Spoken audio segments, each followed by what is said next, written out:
Regarding po dun sa IVF process namin, marami po ang nagtatanong kung magkano yung inabot ng nagastos namin during the whole IVF process. May nagtatanong din kung saan hospital, kung saan at anong hospital ginawa yung IVF. May nagtatanong din kung bakit kami nag-undergo ng IVF. So ito yung mga comment nila. Na saan po ginawa, magkano ginastos, magkano, so halos lahat puro magkano yung tinatanong dito. So i-scroll down ko lang, titingnan ko ano pa yung mga comment nila dito. Ayan, magkano, puro ata magkano yung andito. Congrats, how much, good afternoon, magkano, isa-send ko lang, baka may mga iba pang mga katanungan dito. Magkano, bakit kapag tinatanong kung magkano di nagre-reply sa sir? Ito po yung dahilan. Ma'am, sorry po, hindi ko po ma-replyan yung mga comment. Kasi po, every time na mag-reply ako sa comment, laging restricted yung account ko. So, pag nag-reply ako, automatic, magla-log out siya, tapos magre-restrict na kaagad for 24 hours, may 48 hours. Hindi ko alam kung bakit siya nagre-restrict. Siguro kasi ino-open ko siya sa ibang gadget like laptop, tablet, at saka sa cellphone. Kaya siguro nagkagulo-gulo na yung login sa mga gadgets ko. Kaya siguro nagre-restrict yung account ko. So yan. So puro how much yung mga ano dito. So, okay, yun lang yung mga katanungan, pabalik-balik na lang.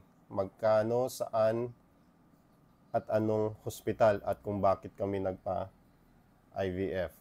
Okay? So, sa unang tanong, kung magkano yung nagastos namin, ito na po yung summary sa total amount ng nagastos namin. So, sa part ng lalaki, ang gagawin lang is sperm harvest. Sa sperm harvest, gumastos ako ng 22,000 pesos, more or less, kasama na yung mga laboratories. And sa part naman ng babae, during the egg harvest, umabot siya ng 487,000 pesos, including medications, laboratory fee, doctor fee, and lahat-lahat na. So, a total from sperm to egg harvest, umabot siya ng 509,000 pesos. So, during the first transfer, umabot yung total niya around 130,000 pesos during the first transfer. So, ang total na nagastos from sperm harvest, egg harvest, at saka first transfer namin is around 640,000.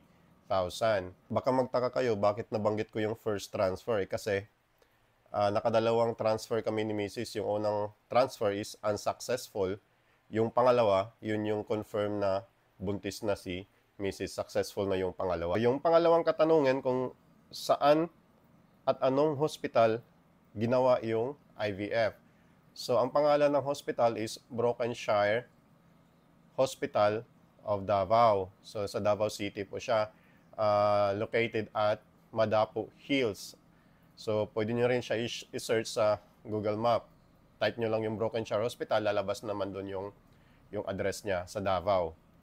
Next, bakit kami nag-undergo ng IVF ni Mrs.? So, first, sa part ko, may problema ako sa part ko. Before ako nagpa-process ng sperm harvest, nagkaroon muna ng laboratories. Chinek muna yung sperm ko. So, mayroong category doon na kung gaano ka-active yung sperm ko na umakyat papunta sa ovary para emit yung egg cell. So, ang range niya is greater than 4.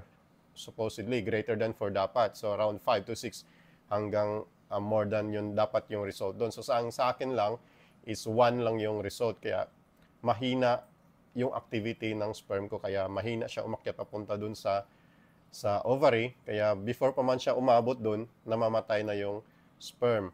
At saka si Mrs. din, mayroon din siyang problema sa fallopian tube. Kulot-kulot po yung fallopian tube niya, kaya mahirap din daanan ng sperm at saka mayroon din siya mga follicles. Both sides na fallopian tube may problema. Kaya yun yung dahilan kung bakit nag-undergo na lang kami ng IVF. Although mayroon pang isang procedure doon na pwede gawin, yung IUI, pero hindi na kami nag-undergo doon, dumiretso na lang kami sa IVF. Yung last na tanong, ilang months yung preparation hanggang sa first transfer. So, yung preparations ay umaabot din ng almost 3 to 4 months kung tuloy-tuloy, kung wala namang problema kung walang problema yung misis nyo, kung dire-diretso lang talaga yung process, so halos 3 months hanggang first transfer na yon, mula sa egg harvest at saka first transfer, umaabot siya ng 3 months. So, yung medications from after ng first transfer, tuloy-tuloy yan hanggang 9 months. So, hindi ibig sabihin na naka-transfer ka na, hanggang doon lang yung medication. So, yung medications is tuloy-tuloy lang hanggang 9 months. So, ang daming tinitake at saka ini-inject si Mrs. hanggang mga anak. So, yun yung medications na ginagawa niya ngayon. Yun lang yung mga sagot sa katanungan ninyo. Maraming salamat.